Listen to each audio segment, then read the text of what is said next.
Allegiance, appreciate it. Bow in an attitude of prayer. Gracious Heavenly Father, thank you for this day in Washington County. Lord, just direct us, guide us, use us for thy service to help and assist others and to be a blessing to those in our community. Lord, thank you for all the opportunities that lie ahead.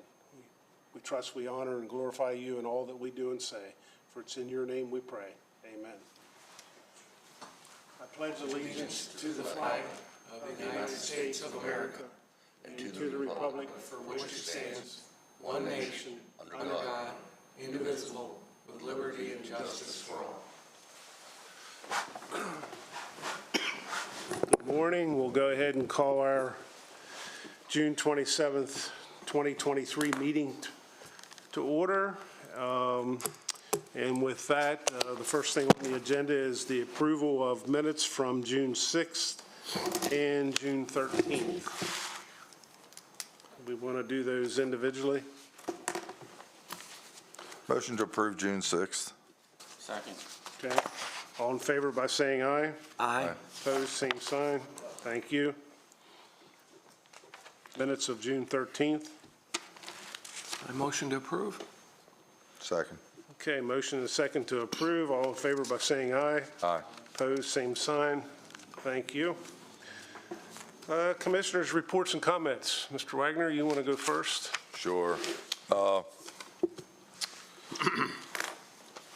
For anybody's listening, a lot went on the last 2 weeks since we had a meeting. We had a 10-year anniversary celebration for our sister city, Hagerstown, Indiana. I think it's the only other Hagerstown in the United States. The folks came in from Indiana and had a meet and greet and a little luncheon type thing. It was very nice. Mike Kiefer arranged that. Good job to Mike.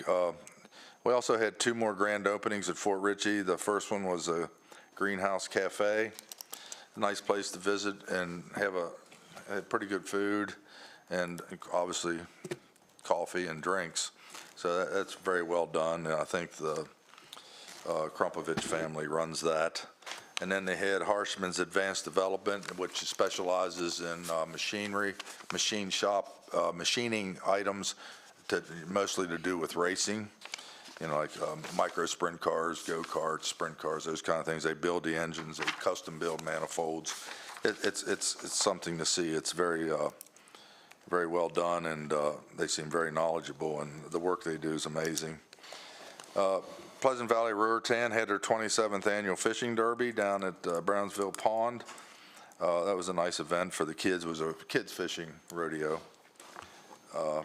Also, Kay Rabusi, congratulations to her. She retired. I don't know how many years it was at Board of Election, but we all stopped down there and wished her best. And Tammy also retired, John, wasn't it? Yes, Tammy Durr. Tammy Durr, yeah. So there was two in one. It was a pretty nice event. And they were giving tours of the election board. If you haven't seen it, they've done a pretty nice job on the new election board.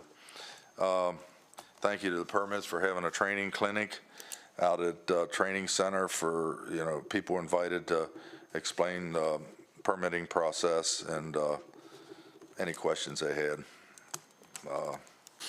And our own John Horowitz, they just renamed our business development director. What are they calling themselves now?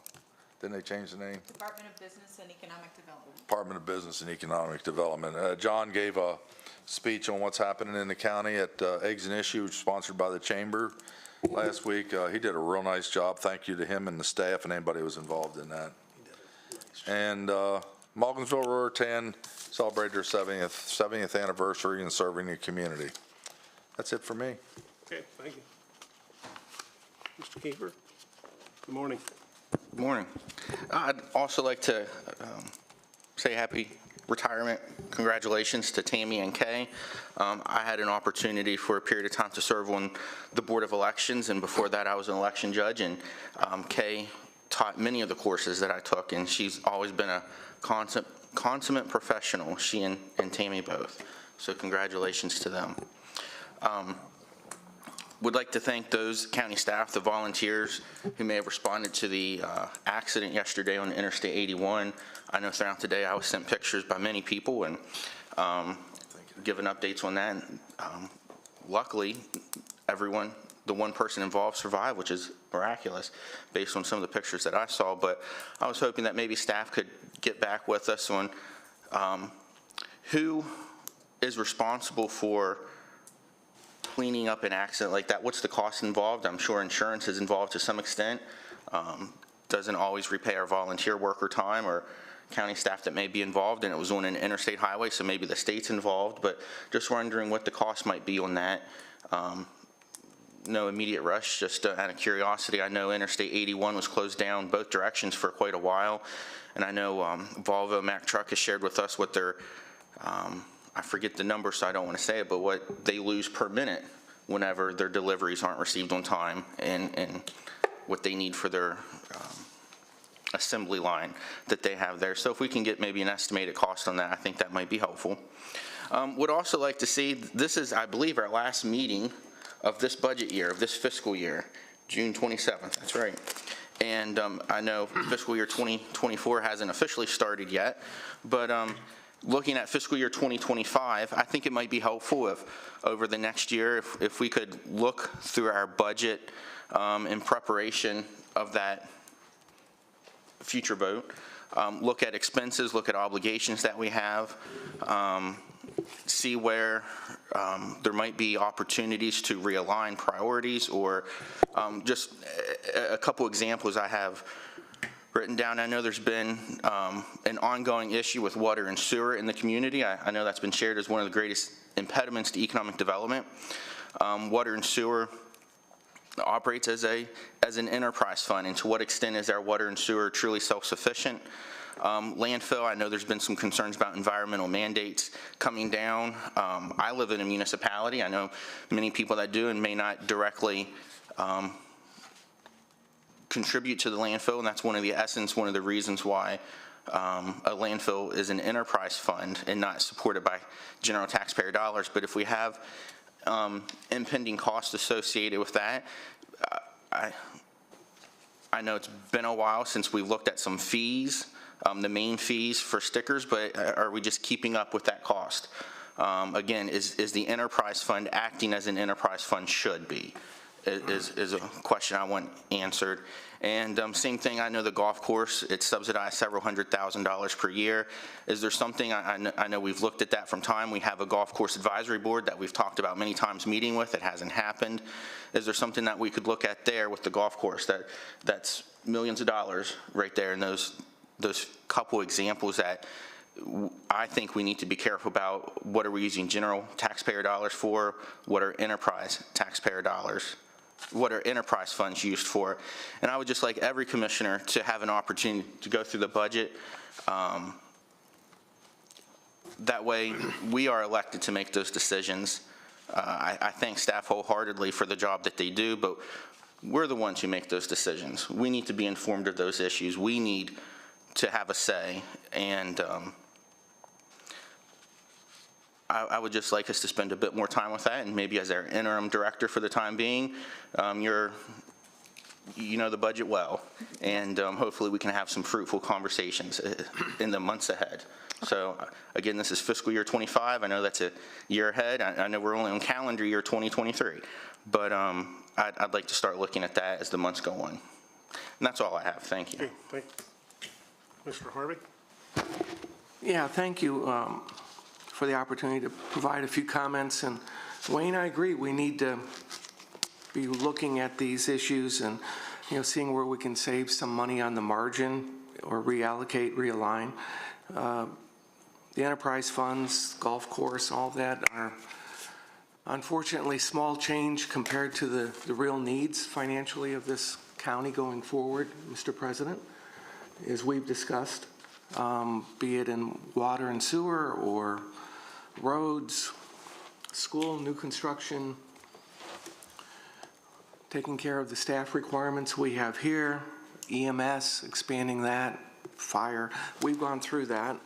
And that's why I've been going around and talking to community leaders and business leaders and our staff about where we think we can, make some savings, but, where the priorities need to be, and talk about educating leaders as well as the community about the real requirements that we have coming down the road. Even wastewater treatment's going to be more expensive as you start to look at removing the microplastic particles from the water supply. We heard a briefing from Hagerstown Water about the cost being projected of $150, $160 million in infrastructure requirements. And I'm sure someone's going to be asking us for assistance in those arenas. Williamsport and Smithsburg are going to cost just under $1 million to bring EMS online. So if you start to expand that, we're going to get into the millions of dollars, not talking about capital expenses like a new courthouse, the jail, other infrastructure requirements that we've kicked the can down the road for over a decade. So yes, we have to have that dialogue, Mr. President. And, I think it's never too early to start here within our staff to look at what we can do. I think revenue, fees being increased on certain areas is probably a needed thing. How you do that, when you do it. I wasn't going to talk about that, but since Wayne brought the issues up, I think it's important that we get going on that. And you and I have discussed that separately. I'd also like to point out that the comprehensive plan is due out, and looking forward to seeing that and making sure that staff advertises that aggressively on social media and elsewhere as to the time and place,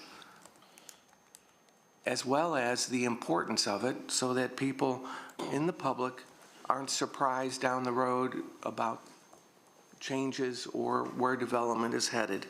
So I think that's really important. On a happy note, I'd like to mention that the Smithsburg Carnival, which my family went to last night, kicked off in Smithsburg, and that's always a great event with lots of rides and things for the family. There's always a lot of that in the county, but I'm plugging Smithsburg tonight. And then And the hubcaps are playing, I think, right? yeah. Okay, there you go. Entertainment and other things. So, and volunteers, any commissioners want to volunteer to help at the event, at the sales, at the selling and running the cashier's points of sale at the food stand, that would be great. The last thing I'd like to say is last week was Women's Sports Week. And I, as a father of 4 daughters, my youngest being 2, one is 11 and very active in sports, and I have 2 older ones that were very active in sports. It's very important to me that women's sports, Title IX, is fully supported. Unfortunately, as we look around the nation and in the state of Maryland, Title IX requirements and support for women, children's, girls' sports is under attack. And I say it's under attack because if you're going to allow biological males to compete in girls' sports, it has all kinds of secondary and tertiary impacts, be it on privacy or other things. It could have an impact on costs for the school system too. It's not fair to girls to have to compete against biological boys, and I would hope that our school board and our school superintendent are looking at every option available to them to protect the integrity of girls' sports going forward. So with that, I close my comments. Thank you. Thank you, Commissioner Harvey. Yes, and a follow-up of a number of different things the past week or two. Thank you, Commissioner Wagner. You very eloquent, gave a chronological rundown of the events, but the one prettiest thing you missed, and I will mention here this morning, is the Miss Maryland. Oh, geez, okay. Mayor's Luncheon last Friday, and hats off to the city of Hagerstown. And again, don't quote me on this, but it's been 40-some years. I don't know the exact, whether it's 44 or 46. I think it's 51. Oh, it is 51. That's. I beg to apologize, but for 51 years, the city of Hagerstown has hosted the Miss Maryland and Miss Maryland Teen pageant. And similar to the Maryland Symphony Orchestra, when you think that Hagerstown is not the state seat, it's not near the largest municipality, but yet for better than 50 years, we've had the symphony and the Miss Maryland pageant is rather phenomenal. The mayor sponsors a luncheon every year for the young ladies and all their entourage, and it was a nice event on Friday afternoon.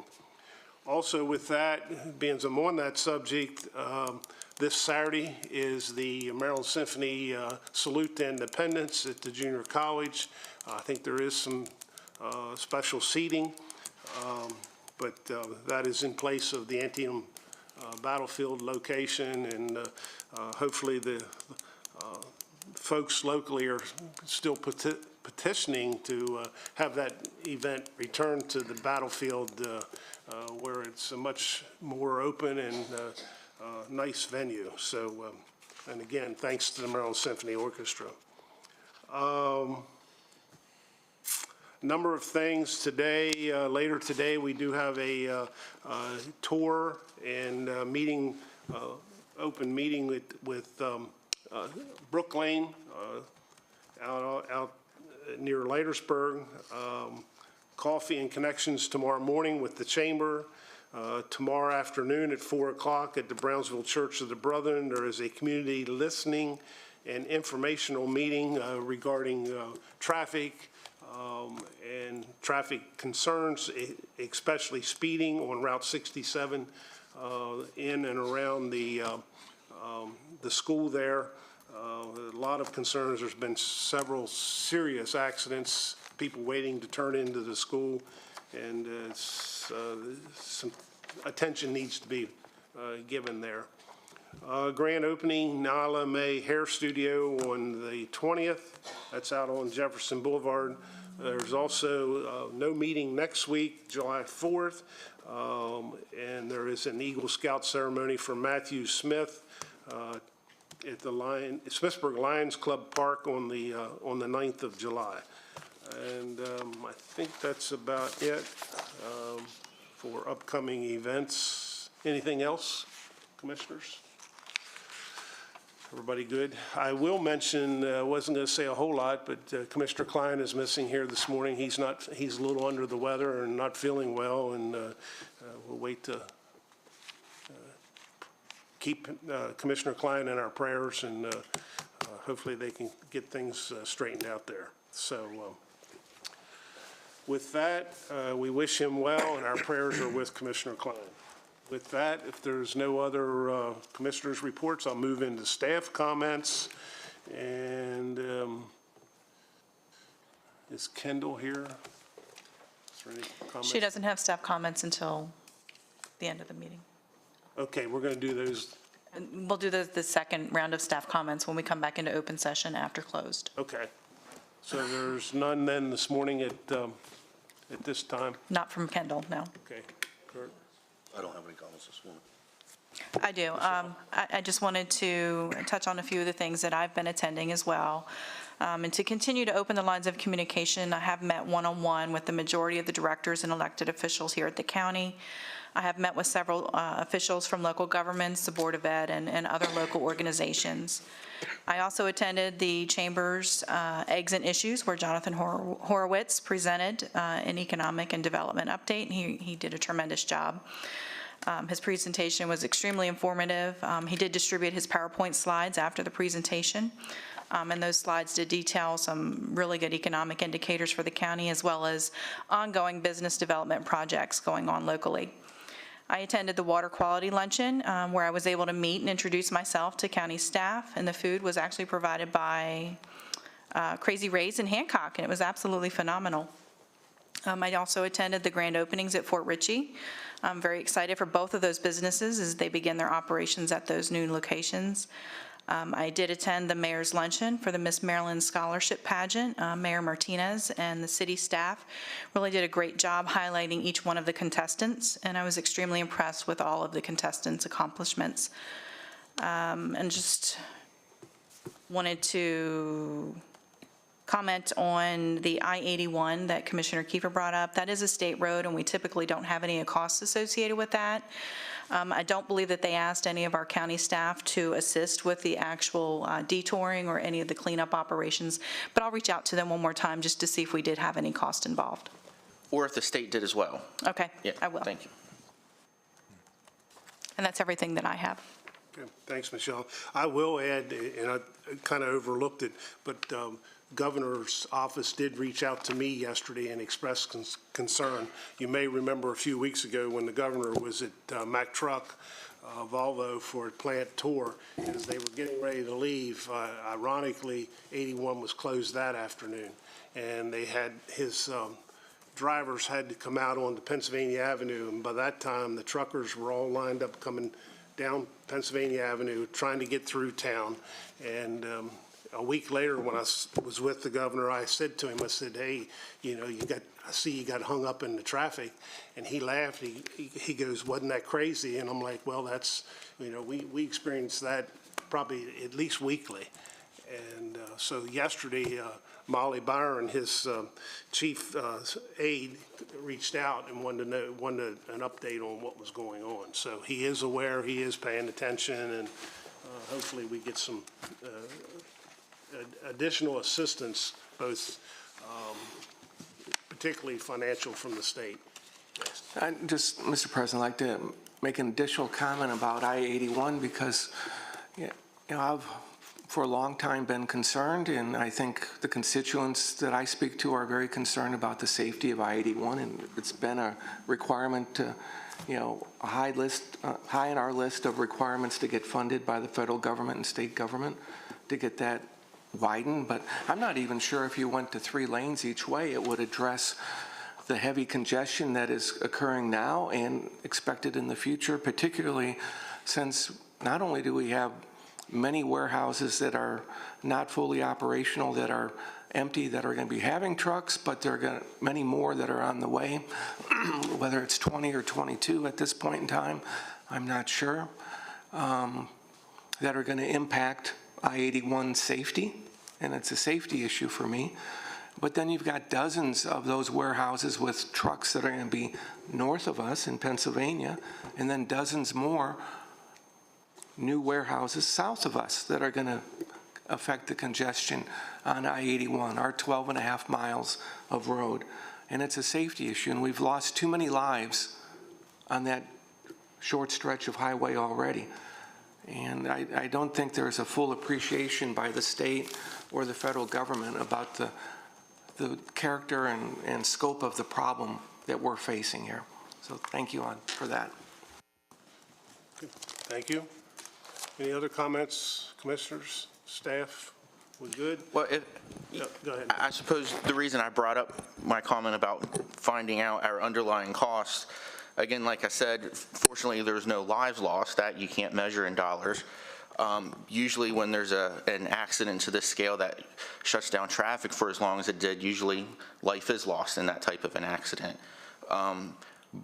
I-81 and 70, that nexus does wonderful things for our community in terms of economic development.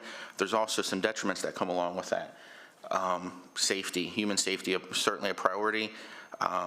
Convenience, probably at the bottom of that list, but you know that's important too if people can't get to work. I understand that.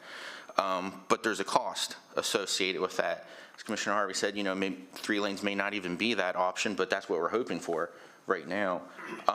But that overall cost, our emergency services, the response, I know Funkstown response to interstate calls, Hancock, Clear Spring response to interstate calls when 70, when 81, halfway, it's Morgansville, they respond to a lot of those calls, Williamsport, all of those communities and fire stations that are up and down the interstates, that's time, that's money for them, that's what they do, but that's expensive. Right, and most of those accidents involve vehicles that have insurance. So the state would have billed the insurance company for the truck involved to get reimbursed for those costs. My understanding is not for fire. That for EMS, if a patient needs to be transported, but for a fire truck that has to respond maybe to move things or provide support, that's not covered. But I suppose also looking at, in this case, if there was a chemical spill, I don't know, was it ammonium nitrate? I don't know how dangerous of a chemical that is, but I know we had a milk truck wreck not too long ago, and milk provides a hazard too if it gets into a stream or a waterway, and the bacteria that can cause some havoc for people nearby. So I'd like to boil that cost down a little bit better. I guess maybe where I was going with that long term is we advocate for the need to widen I-81. I know phase 2 is in the works, but there's more phases after that. Right. Let's get that full scope of that cost and make sure that insurance companies, if they're insuring those incidences, my understanding is we're not being fully reimbursed. That to transport a patient, maybe, but if a fire truck is involved, they're not getting the reimbursement that it requires for them to respond. And we need that big equipment sometimes on scene, so. Right. And just along the lines of widening of Interstate 81, we're about to begin phase 2 of that, which is a $100 million project that we received funding from, or that the state's going to fund. I think now is the time for us to let legislators know that we need to start budgeting at least $10 million for design of phase 3, which would be the final layers or final phase of that to complete the final leg up to the Pennsylvania state line. Yeah, and just my 2 cents worth. You know, we have difficult situations on this, everything everybody's just talked about, but there's really only a few options. Either you increase economic developments, which would increase truck traffic for revenue, or you raise revenue, or you cut services. I mean, there's no other answers. I mean, money's money. It takes money for all of it. Yeah. And with that being said, we can't cut services, obviously, because our services, you know, we have our first responders who Wayne just summarized that are pretty hard worked on, especially on incidents like that. So that tells me it's a slippery slope. If we curtail economic development, that's less revenue, and if we raise revenue, that's probably not the most ideal thing in some cases anyway. So that's where it is, and I'm not saying anybody's right or wrong. I'm just saying those are tough decisions that we have to, and to Wayne's point, maybe you also fine tune what we have and see where we end up at, what our expenses are. But I don't think there's an easy answer to anything we've talked about. I just really don't think there is, no. And I'm not against or for any of it. You know, I just stating the fact that it's just not as easy as, okay, let's eliminate truck traffic, let's increase revenue, let's cut services so we have more money. So that's sort of my take on it, just sitting here, you know, sort of listening to this. Well, I think this board, the prior board made a rather unprecedented move. I think we committed $1 or $2 million towards the eventual completion of the I-81 widening. I say it rather unprecedented because as a state road, local taxpayers are already funding that through their state tax dollars. And we've received a decrease in our highway user revenue, but yet we're offering to contribute to a road for the state. So I think we have put forth a good effort, and just with the new administration that appears to have taken note to the traffic, we need all of the horsepower, no pun intended, but all the horsepower that we could possibly have to make our case. I think I am in concurrence with what Wayne's saying, and you know, I agree with, you know, Randy's very thoughtful comments. I think that, I hope we would all agree that we really don't know what the absorptive capacity is of our county and what the impact is going to be of the 20-plus warehouses that are programmed, underway, not fully operational in our short stretch of this county, the 12.5 miles, nor the impact on I-81 from the development north and south. I don't think anybody's suggesting that well, I might suggest a moratorium until we, you know, fully understand the impact of that and the ability of our infrastructure to keep pace with it. I don't think that's something we've really talked about. Revenues are a big concern, if we're meeting our needs. But I just think there's a lot of unknowns, and I think there's been some rose-colored glasses used in looking at, the actual impact on safety and congestion and impact on the way of life in parts of our county. And that's because we don't really know, and I'm not sure that the highway studies reflect what is really going on and what's coming down the pike towards us at a high speed right now, so. No pun intended. Okay, anything else? Next up is citizens' participation. We have anyone here that would like to come forward this morning? Paulie?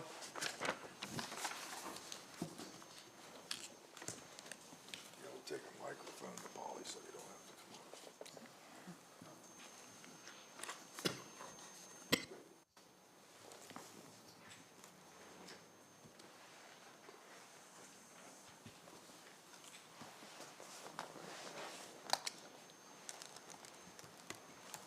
I'm going to say anything online, Mr. President. Okay, certainly. It's easier for me. Thank you very much for bringing up the subject of I-81. It's a very timely subject. I just want to also mention the fact that as a resident that lives half a mile off I-81, when I heard early in the morning that there was a chemical spill, didn't know, of course, what affected that chemical spill and relative to did the tanker leak. Was there going to be a hazard problem for the residents that live along that area, such as myself? So I would like to also throw into your mix of this wonderful conversation, Lady One, witnessing or living there for many years. Every week there's something crash. We're going to get more traffic from the north and from the south, just based on what you've already outlined. And it's going to happen.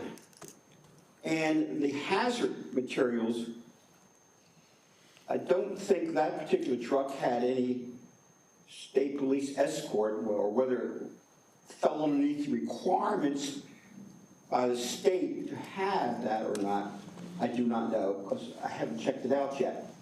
However, what's going to happen to your populace, the residents of Washington County, if there's a hazmat issue and a leakage or something like they had a year or so ago in Ohio with the train wreck, and they had to evacuate that whole town? Where do I go as a senior? What do I have to look forward to protect the lives in the community that surrounds me as a senior advocate? So be sure not to overlook a major catastrophe that would cause an evacuation. I'm sure that our EMS people have evacuate routes and program and everything, but I'm not sure that the senior population in my community and surrounding area are aware of what that might be, A, and B. I drove up and across the bridge there and took a look down, but by that time, traffic was moving and everything. Let's see if I could get an idea, just in case I wanted to stand up here before you all. But I appreciate you also throw in your mix today the evacuation aspect of the populace that lives along that 81 route when there is a spill that would cause an issue like that and protect the lives of our residents. Thank you very much. Thanks, Paulie. Thanks, Paulie.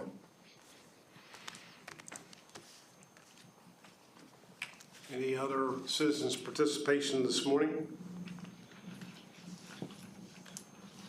Last chance.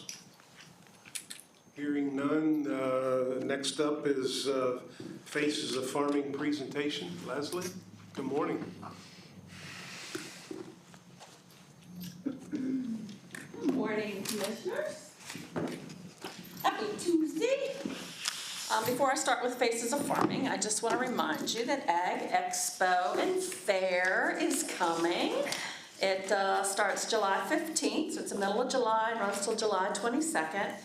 And I just did a little bit of research, and I had kind of forgotten some of these dates.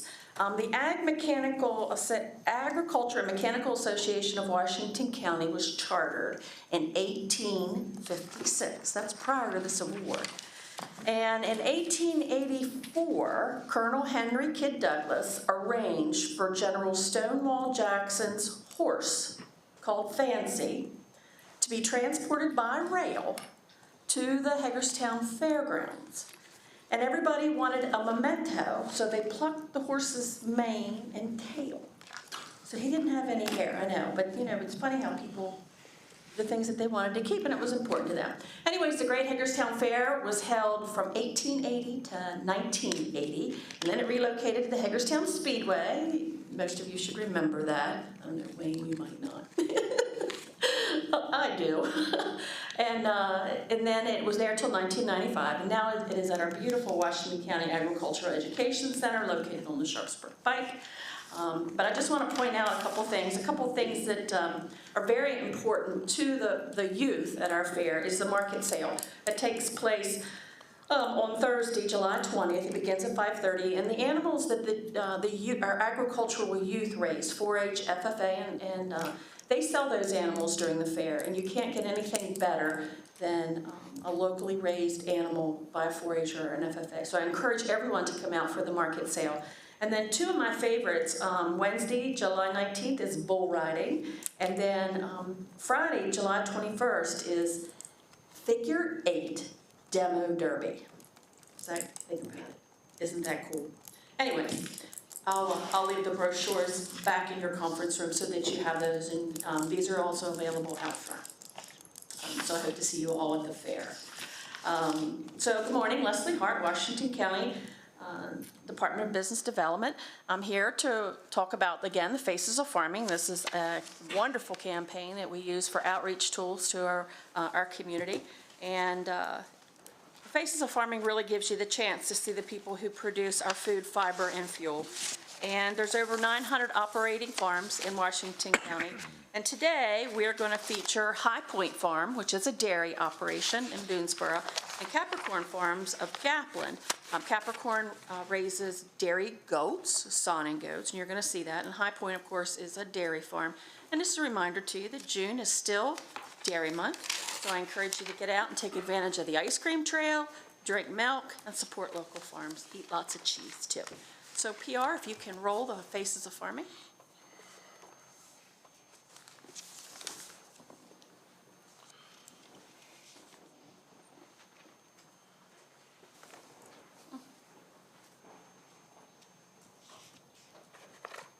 PR, if you can. Farm is located in Gaplin, Maryland, which is a tiny little town.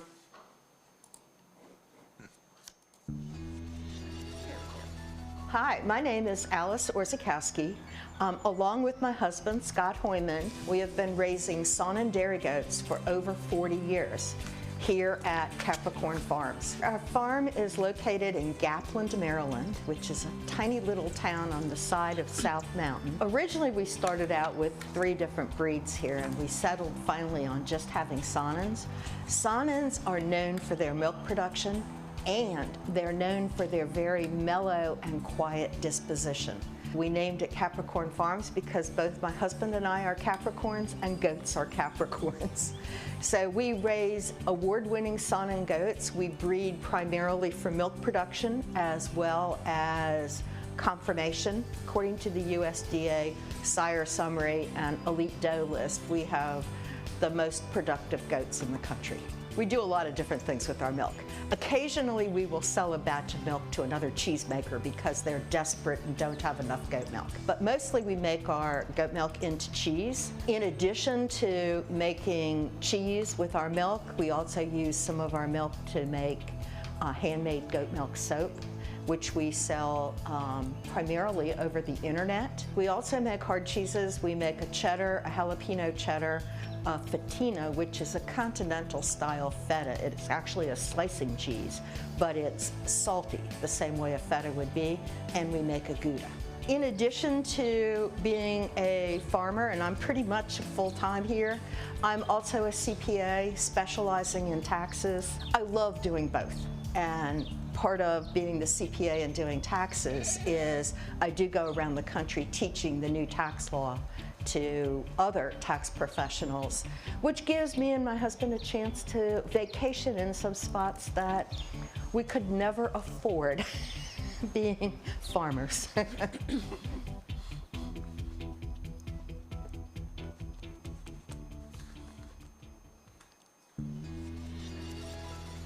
Hi, my name is Alice Orzakowski, along with my husband, Scott Hoyman. Is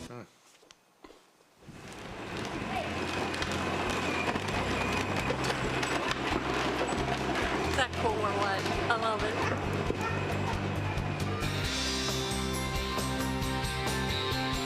We bought the farm back in 1978, my husband and I. He's been a dairy farmer all of his life, and we have 139 acres right now, and we deeded some off to our children. They all built their houses up the lane, which makes us all happy. Mom and Dad are probably the hardest working people I know. Mom's the backbone. She's the backbone of the farm. She keeps everybody together. Dad, he did his time. He's put in a lot of hard work. He's built this place. And now it's time for us to take over. Well, we milk roughly 220 cows daily, morning and evening. Holsteins, they're a good breed, they're good and solid. Their temperament is great. We treat them like family and they give us milk in return. We farm 700 acres of rented properties. We farm the two farms right next to us, so they're adjoined to our property. The Newcomer Farm and the Loudsliger Farm. You know, a lot of people ride by the farm and they say, oh man, that's a really nice place to live. There's a lot of work that goes on down here that people don't realize.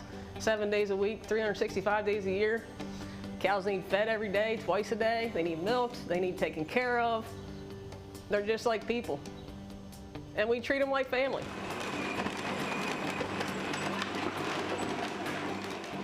If you could tell the rest of the world why farming and dairy farms and agriculture are so important. We feed the world. Very good. Thank you. Thanks. Have a good rest of your day.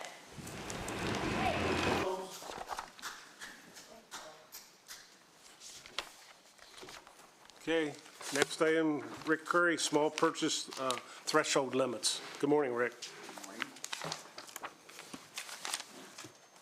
Rick Curry, Director of Purchasing. Before you this morning is a small purchase threshold limits.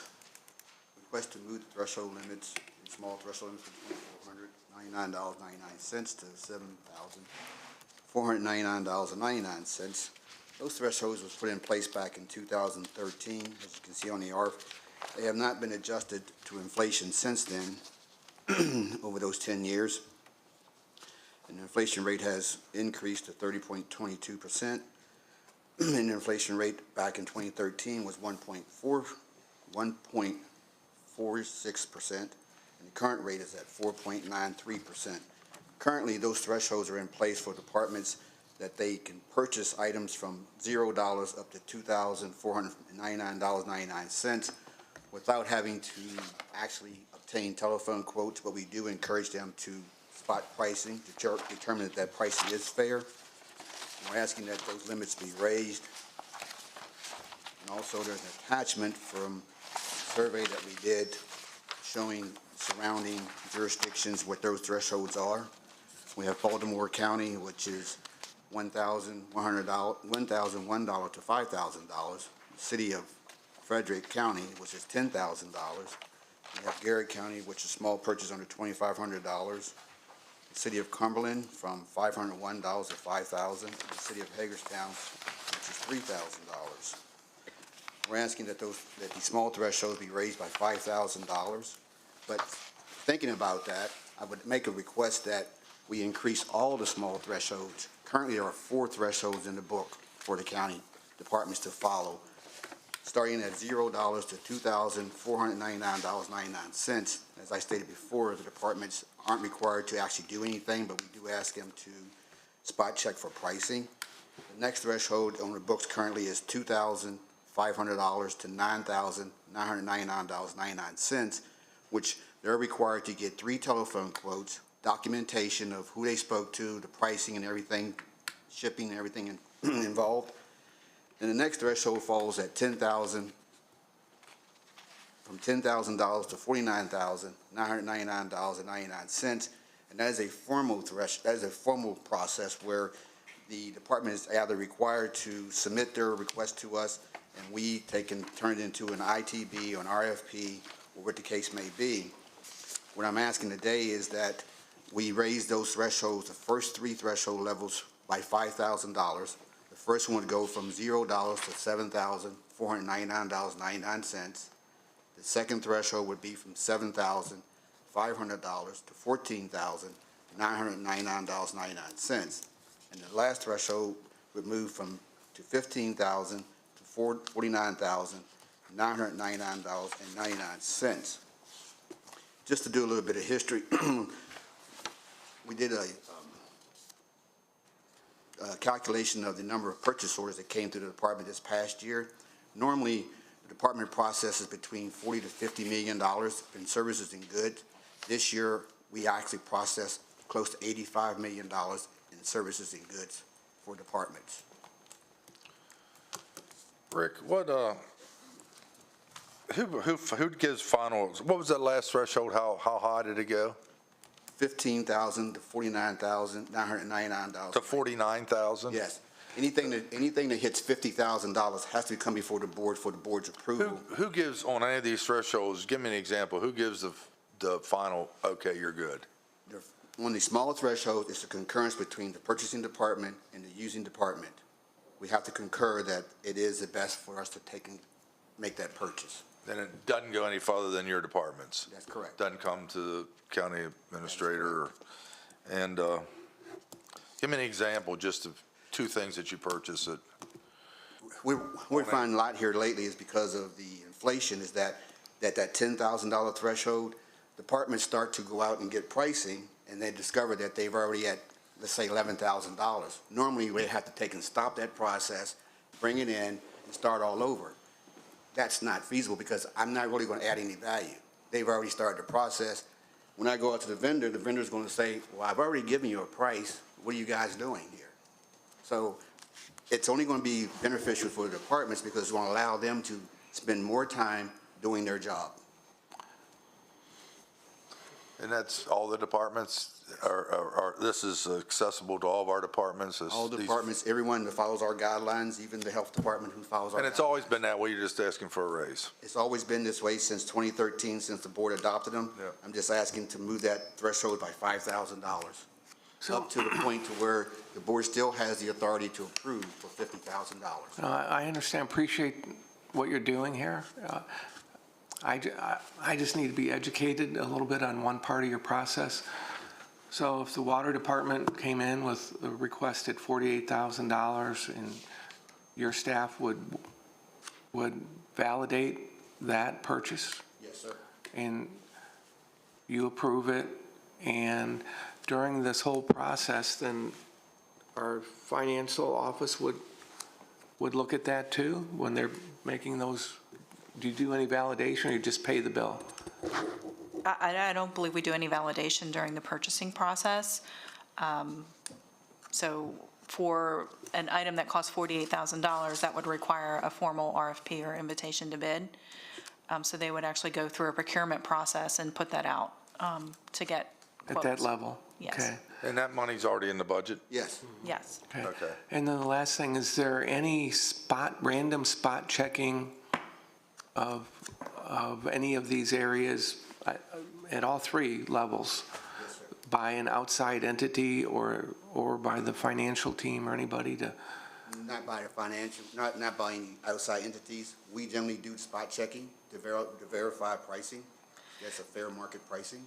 There's actually spot checking done during our annual audit where the auditor that we contract with, an independent auditor, will do random testing of items purchased for certain dollar amounts. So let's say $10,000 to $50,000, they'll randomly select maybe 100 of them to test to make sure that the procurement process was actually followed.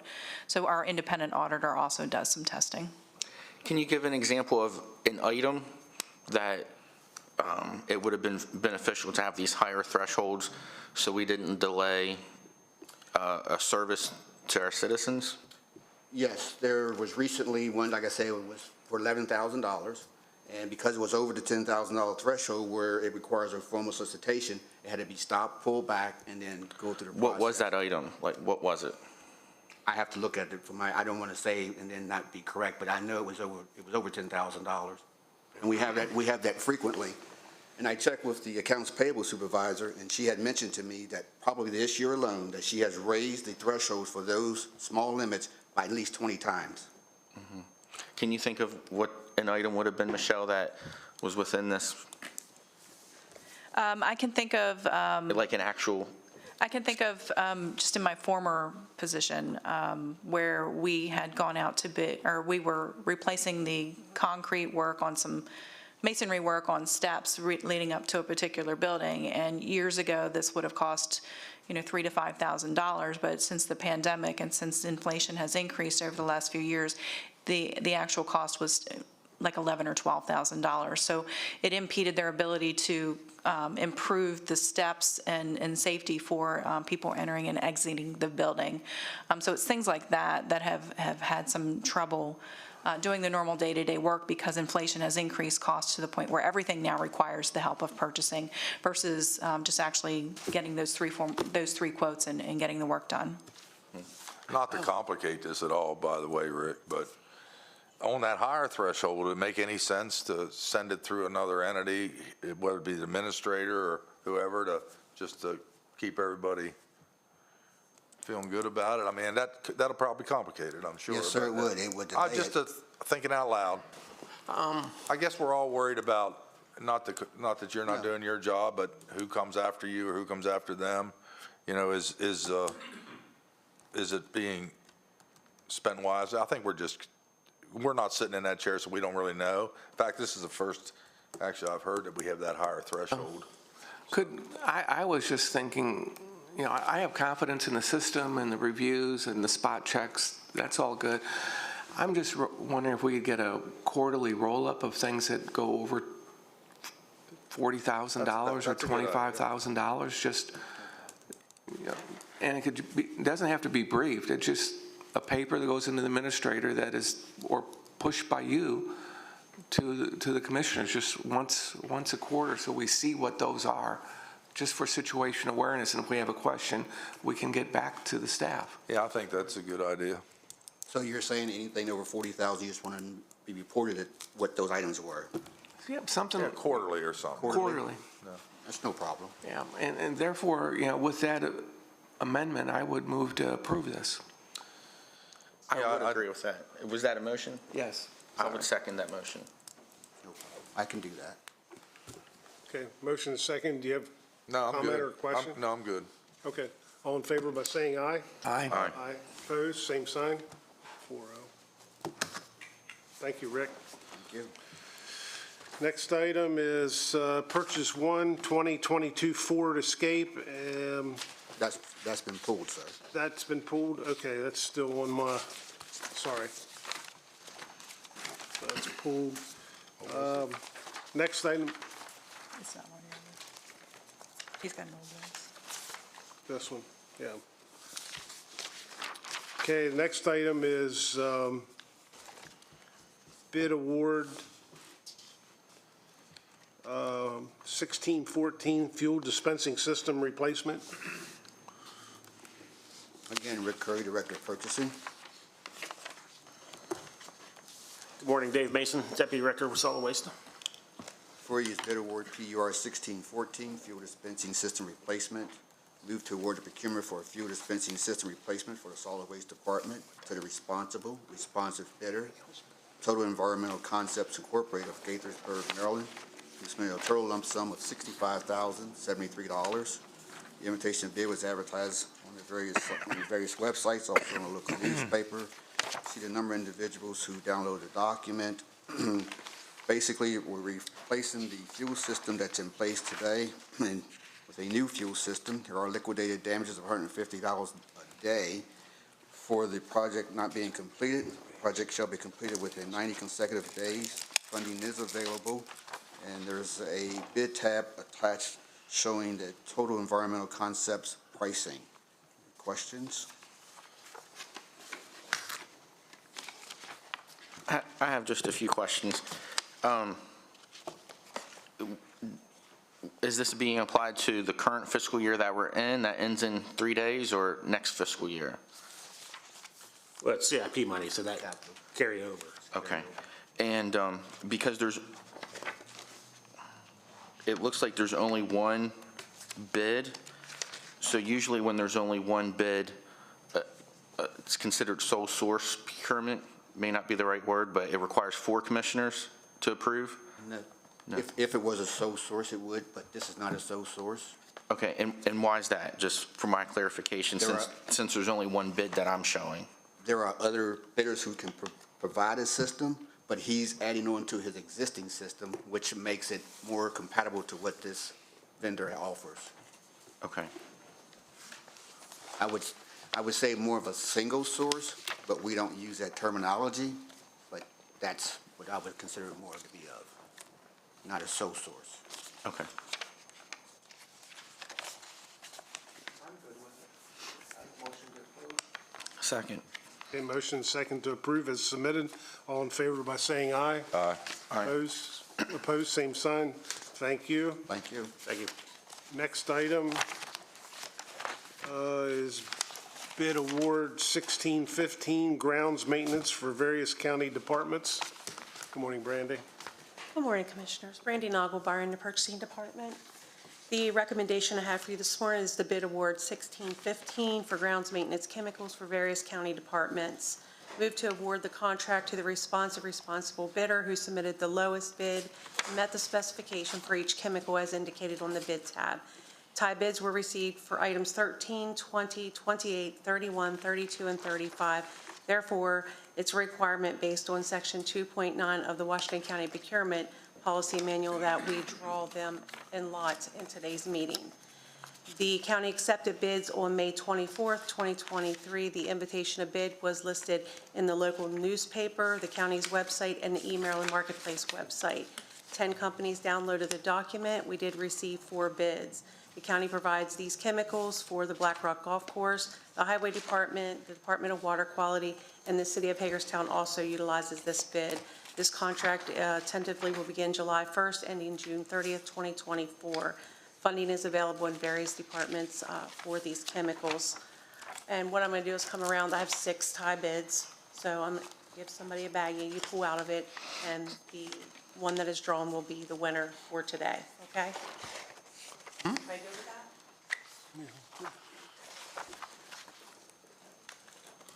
Wayne, I'm going to have you draw the Provant item number 20, please. Okay. I think you should open the bag.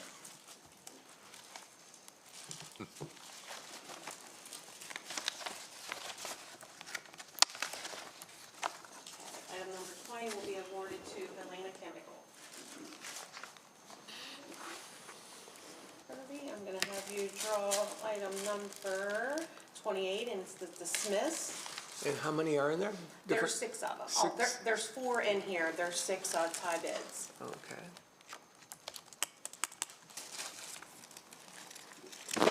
There you go. All right, item number 28 will be awarded to Genesis. All right, first I'm going to have you draw item number 13, that will be Headway.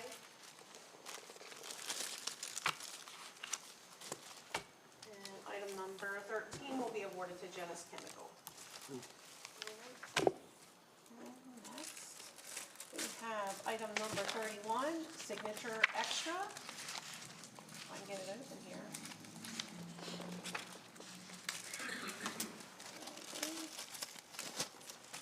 All right. First time I've done that. Item number 31 will also go to Genesis. That one? Ashley, you want to draw? Okay. prizes. So I'm going to have you draw item number 35, and it's the emerald. Yeah, this is all pretty good. And item number 35 will go to Nutrient Ag. And lastly, Randy.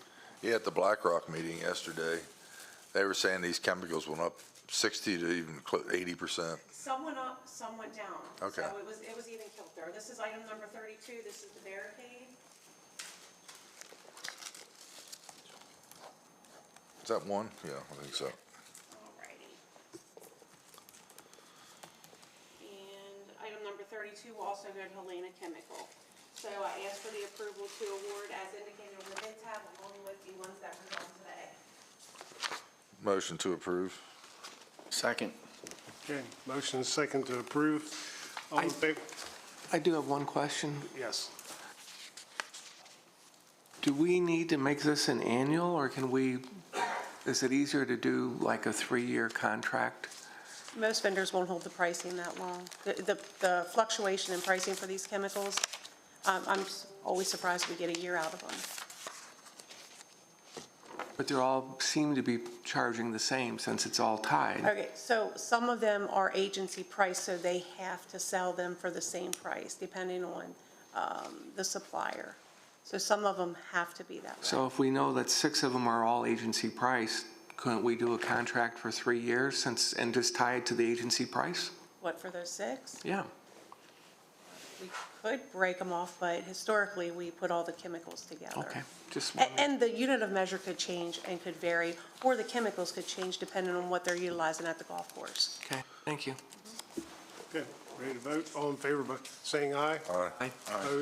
Opposed, same sign. Thank you. Thank you.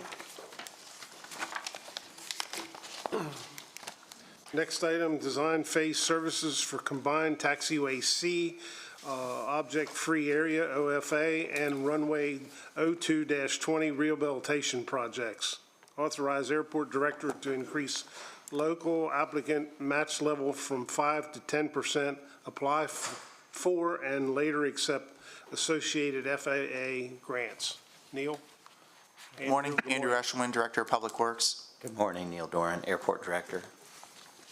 So as mentioned in the introduction, this is seeking authorization for me as Airport Director to apply to the Federal Aviation Administration, 90% grant in the amount of $344,295.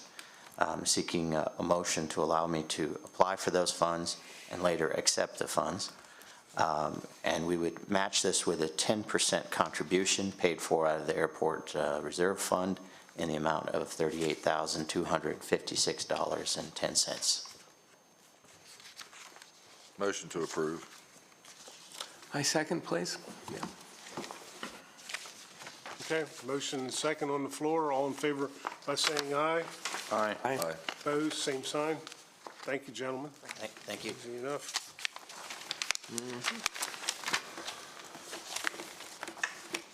Next item is FY24 Adult Reporting Center Grant approval to submit application and accept funding as awarded. Good morning. Rachel Souders, Senior Grant Manager, Office of Grant Management. Megan Willis, Director at the Day Reporting Center.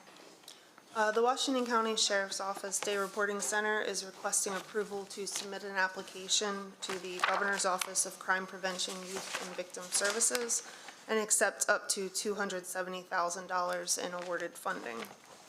The Governor's Office has made this funding available exclusively to day reporting centers in Maryland to support operations, improvements, and programming aimed at reducing recidivism among offenders. The Day Reporting Center is requesting funds primarily for the purposes of improving the areas and supplies used for public staff interaction. The grant award period is for 1 year. Matching funds are not required, and there will be no recurring costs. Okay. Questions, comments? Motion to approve. Second.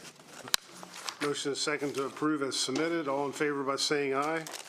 Aye. Opposed, same sign. Thank you. Thank you. memorandum of understanding between the town of Sharpsburg and Board of County Commissioners for drilling a well on the town's property. Good morning, Mark. Morning, Mark Bradshaw, Director of Environmental Management. Today, I'm requesting approval of the MOU between the county and the town of Sharpsburg to drill a new well on the town's property.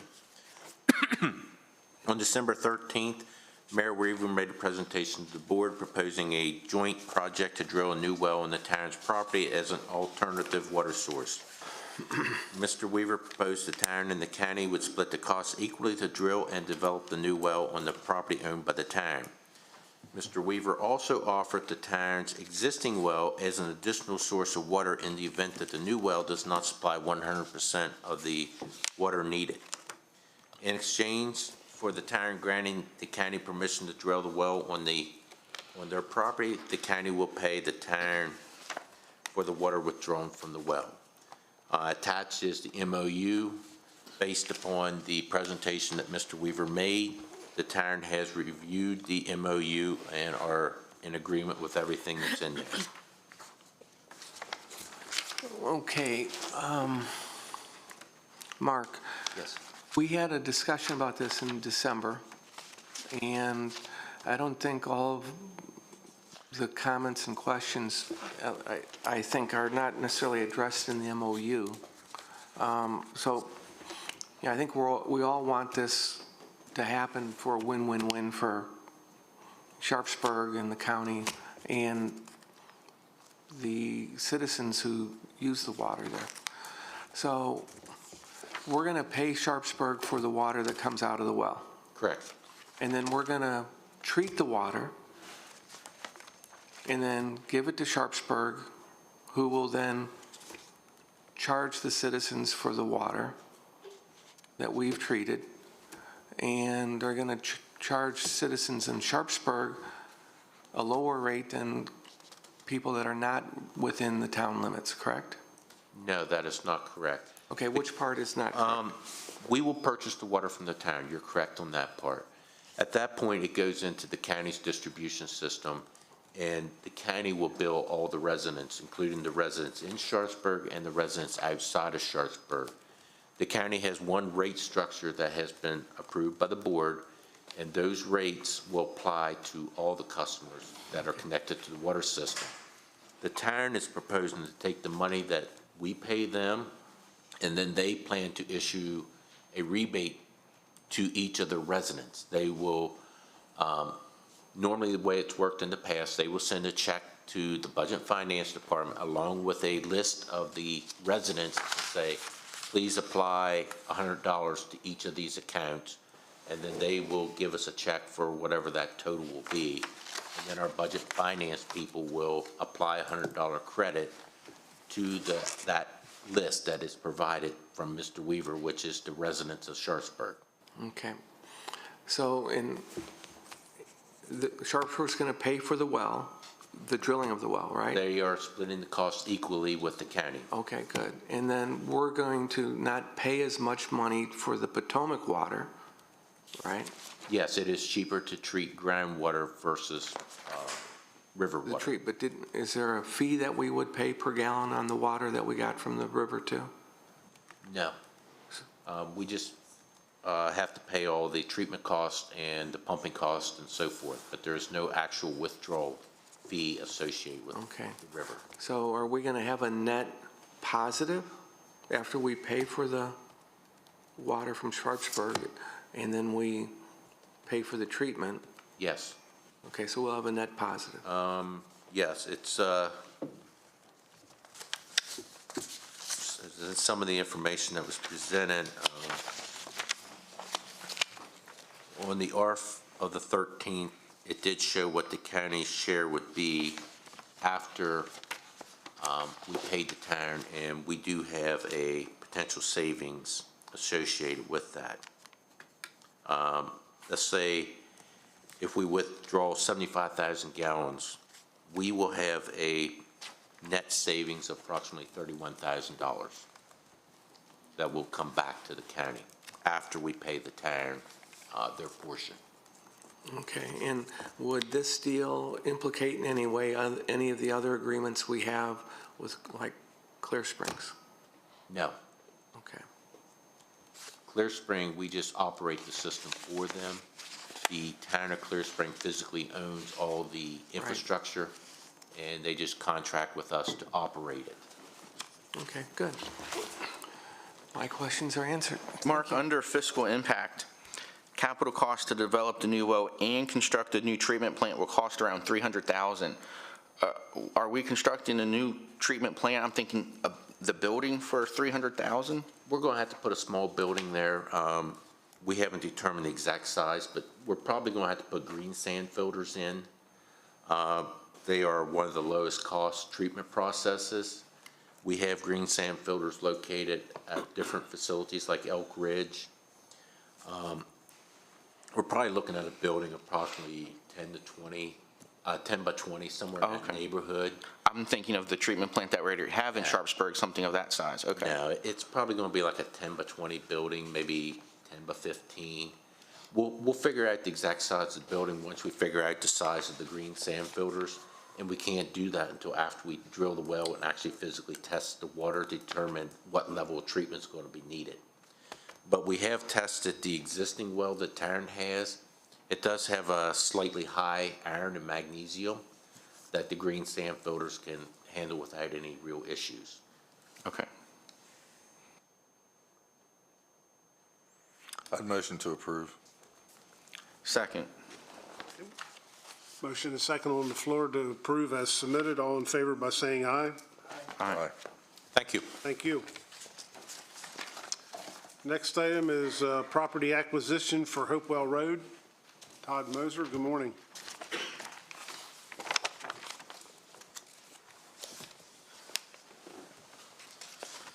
Good morning, Commissioners. Todd Moser, Real Property Administrator, Division of Engineering, Property Acquisition for Hopewell Road. Move to approve the option agreement for partial property acquisition, including the fee simple easement for 11019 Hopewell Road, and approve an ordinance approving said purchase and to authorize the execution of the necessary documentation to finalize the acquisition. Properties were appraised and the option agreement has been signed by the property owner, 11019 Hopewell Road, 3,968 square feet for fee simple acquisition, 4,004 square feet for easement acquisition, and total cost of acquisition $8,500. The Hopewell Road realignment and culvert work in this area is part of the Wright Road Appalachian Regional Commission project. Any questions?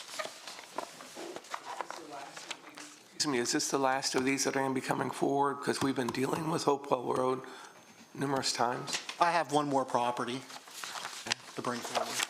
Thank you. Motion to approve. I second. Okay, motion is second to approve as submitted. All in favor by saying aye. Aye.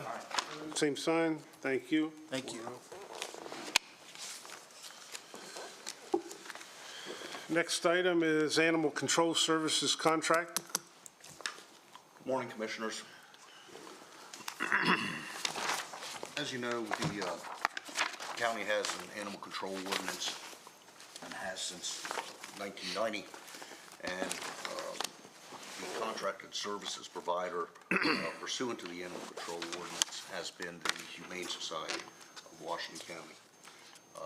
The current contract that is in place has expired, and it is time to renew the contract so that the animal control services can continue to be provided as required under the animal control ordinance. The parties have entered into negotiations, the result of which have resulted in the contract as proposed before you today. This is a contract that has a 7-year primary term with the option for the county to extend it for an additional 3 years. The contract provides that the Humane Society will continue to provide animal control services in the same manner that they are providing today under the ordinance, and it also provides that their service levels will meet or exceed the services as they are currently provided. It would be appropriate at this time for the board to approve approve execution of the proposed animal control agreement. I know we've worked hard on this, and I think, it's been a difficult process. And I think, if we were in the federal government, we would have a large signing ceremony on the 7th floor of the State Department. Okay, so I thank everyone for their good work, and I would make a motion to approve. I'd second that motion. I have a question, comment. Under fiscal impact, excuse me, contractual terms as proposed, give me a dollar amount. What is the increase? The increase is about, versus what we approved in our budget? we approved $1.5 million roughly in the budget, and this is $1.9 million, so it's around $400,000 more than what we originally budgeted for. So we would need to fund that by reducing our contributions to the pension fund, and also the fiscal year 24 budget did not include any revenue for A&A tax because we had originally discussed potentially eliminating that. So we would need to adjust that A&A revenue as well. Should there have been a budget adjustment as part of this proposal? I'll bring that back to you in July.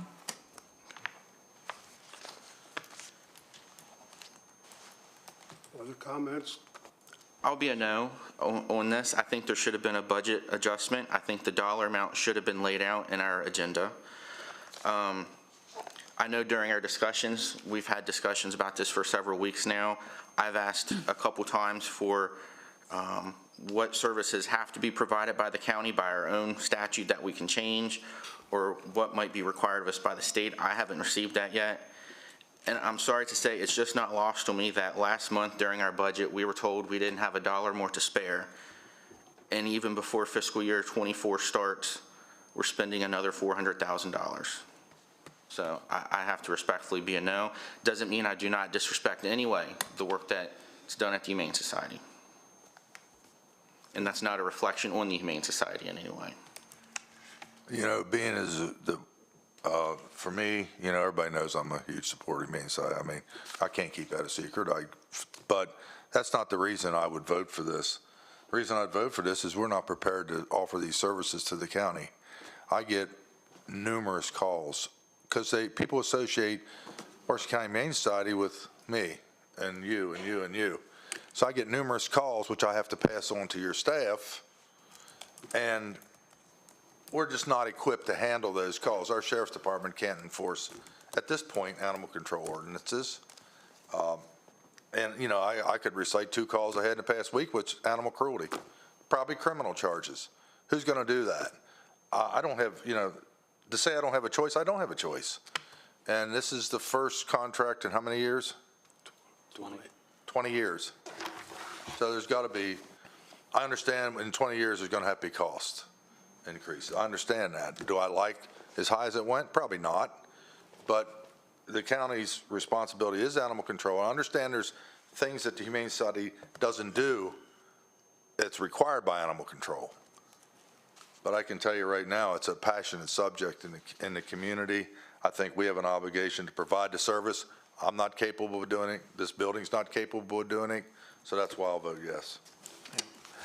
I would like to make one other comment since there have been 2 made since we made the motion. One is we have an obligation, as Randy says, to provide the service.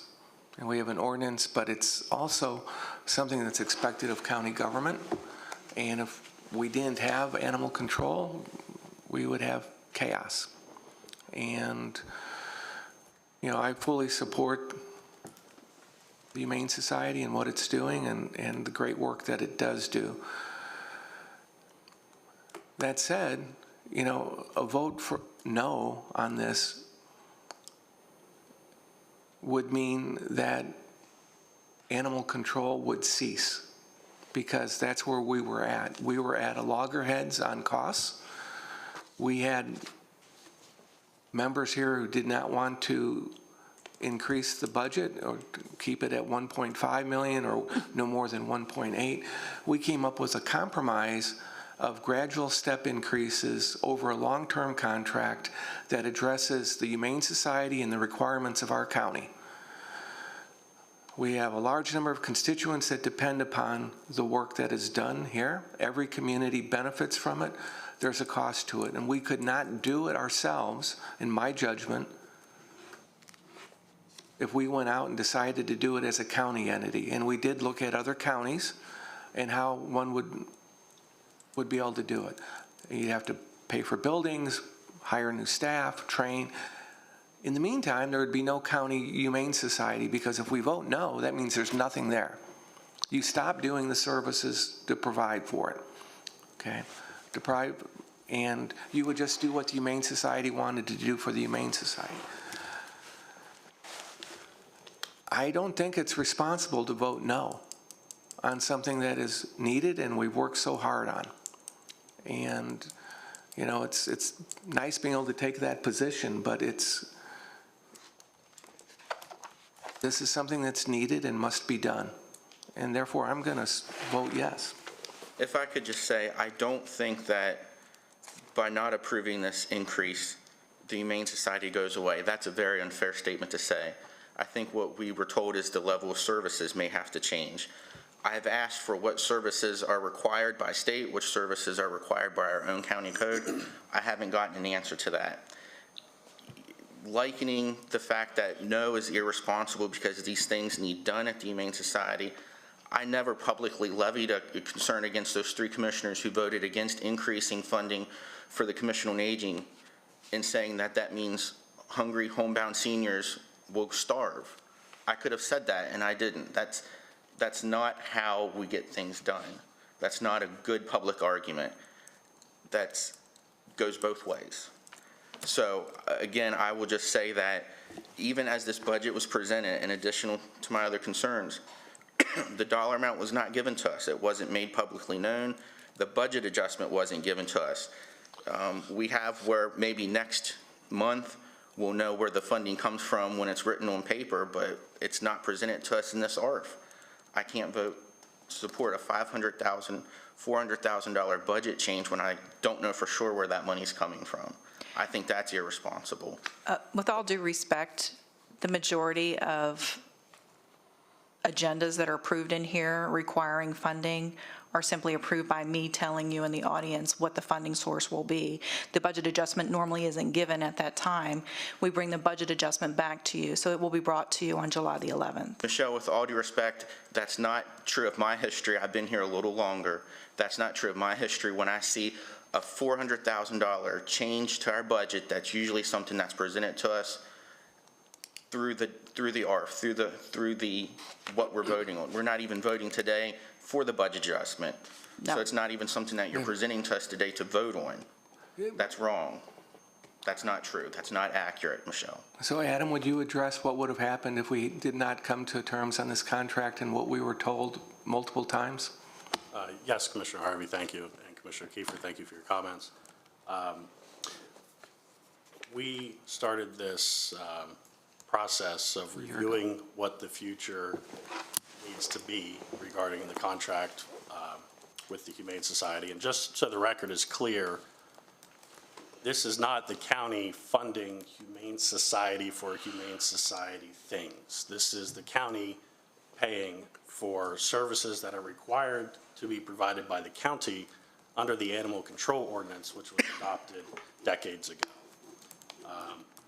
We have endeavored at the Humane Society to provide these services at cost, at a not-profit rate for the county. We entered into a contract over 20 years ago. I believe it was 1999, and then it was amended in 2001, if I recall correctly. It was to expire in August of 2022 with an automatic 5-year renewal provision unless notice was given that the contract would not be renewed. The Humane Society reviewed the budgets over the last several years, came to understand that the funding received from the county over the last several years was grossly under what the actual costs were, to the extent that it was approximately $400,000 underfunded at the time that we decided to give notice of non-renewal, non-automatic renewal. And last year, I think that the numbers are in, it was closer to $500,000 of being underfunded. According to our best good faith calculations of what our actual cost is in providing these services, which means that in order to survive, the Humane Society has to take money from its nonprofit sort of funding and use them to subsidize the taxpayers. Humane Society came to the conclusion that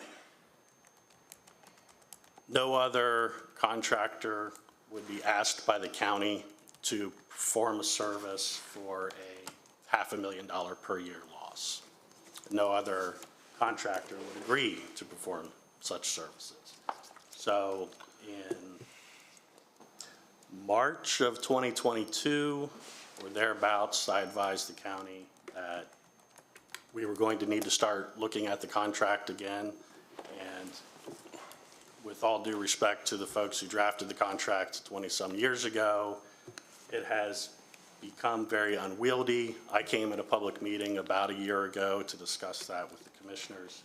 And there was consensus that the old agreement probably made sense to the people who made it at the time, but it doesn't make sense anymore today. It's very cumbersome. There were capital improvement projects that were being financed through a bank, and all those things were sort of factored into how the contract was going to go forward. And none of those things make sense in today's world where those things are ancient history. So it was our hope to create a simplified contract in order to be able to provide it to anybody who wants to see it so they can just read it and know what is the county paying for, how much are they going to pay, what is the Humane Society obligating itself to do, and how much is it going to receive for its services. So it's clear. So I endeavored to speak with county staff on a number of occasions and proposed to them the general framework for the idea. Back last summer, we had a great meeting with Mr. Martirano, Mr. Downey, Mr. Curry to come up with the general framework.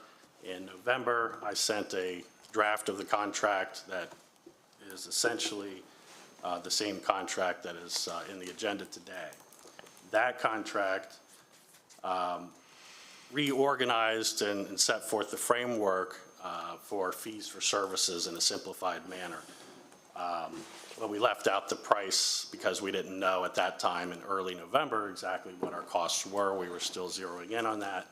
About 2 weeks later, around November 16th, I sent the contract with the price term, and we suggested maybe 3 different levels of service, basically circling around whether there's going to be animal control officer coverage, 24/7, 7 days a week, or whether it was full-time through the week and on-call nights and weekends, or whether it was, no night and weekend service and just daytime weekday service.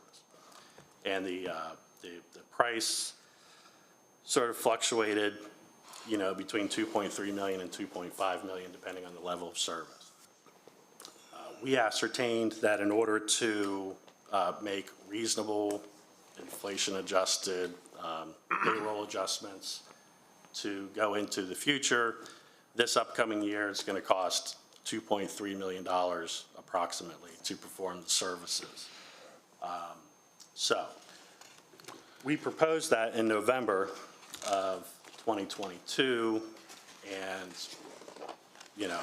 really just kind of submitted to county staff to organize how to get this contract up to the commissioners for a vote, for approval, recognizing that there's going to need to be some back and forth on the terms, certainly on the price, recognizing that we would need to have discussions about, well, gee, is the county paying for things that the county doesn't think is prudent to pay for, which are required by the animal control ordinance, recognizing the need for the county and the Humane Society to review the services proposed in the contract, to review the costs for services actually performed by the Humane Society, in order to determine whether the Humane Society is actually providing the services that it's required to provide, and whether it's charging for services that are not required to be performed. And we gave the county this June, I guess, 15 months, leeway or more in order to get to this point, in order so that we could have all those conversations and iron out all the kinks. Recognizing also in the middle of that was an election in November, and the difficulty of the county staff and trying to organize, behind the scenes what it needs to do, while also preparing for a transition of 2 commissioners on and 2 commissioners off, right?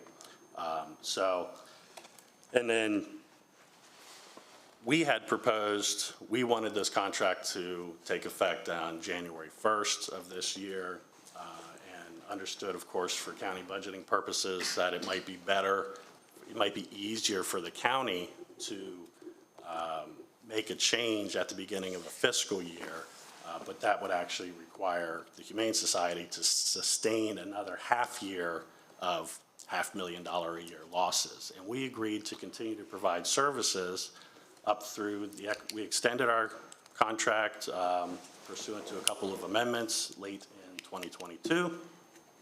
And that contract, the written contract per its terms, expired, I want to say 60 days from the end of November, so probably right around the end of January.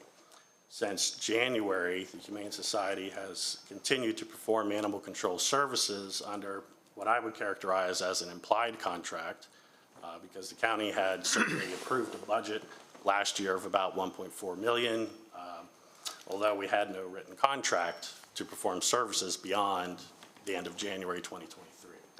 In good faith, my clients continued to perform services at a substantial loss this year, and as we got closer and closer to budget renewal, or to the budget approval of this year, we observed that, a 3% increase was penciled into the proposed budget at $1.5 million, which my clients certainly knew that that wasn't going to be anywhere close. And Commissioner Kiefer, to respond to one of your comments, we were very clear that we would not provide services at all at the $1.5 million funding level. We labored very hard in order to determine whether we could perform services at that level of funding, and the consensus reached at the Humane Society was that in order to actually perform services at cost without taking a loss with $1.5 million in the budget would render the services provided by the Humane Society so inefficient, so inadequate, that the Humane Society wouldn't be able to stand behind its work. And the Humane Society would not want to jeopardize its own standing in the community by performing such grossly underfunded work that the citizens would be unhappy with, and we think the citizens would be unhappy with the Humane Society as well as the commissioners. So we were very clear we would not perform services at that level. There were negotiations in the early part of this year, which at the end, as far as I'm concerned, have come to a point where both parties can be comfortable with. I fully appreciate Commissioner Kiefer's comments about the frustration with how the budgeting process was laid out. I am certainly not in any position to point any fingers. I don't operate county government. But I appreciate the concern or the frustration with having approved a budget at $1.5 million when the Humane Society has said that it's not going to perform services at that level of funding. Adam, can I summarize this? Do you mind if I interrupt just for a second? It sounds to me we got 20 years, no contract. It sounds like to me we're funding under this new potential contract for animal control ordinance enforcement, which we are bound to do. And it also sounds like that nobody goes 20 years on the same money on any contract.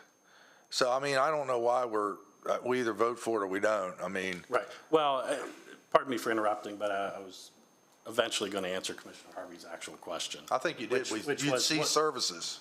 Well, yes, we provided notice to the county that if we didn't have an approved contract executed by June 15th, we were going to stop providing services at the end of June 30th, and effective July 1st, we would not be performing any animal control services. We have over 350 animals currently in custody that are being held for the county. We need to organize an orderly arrangement to transport and store those animals to the county.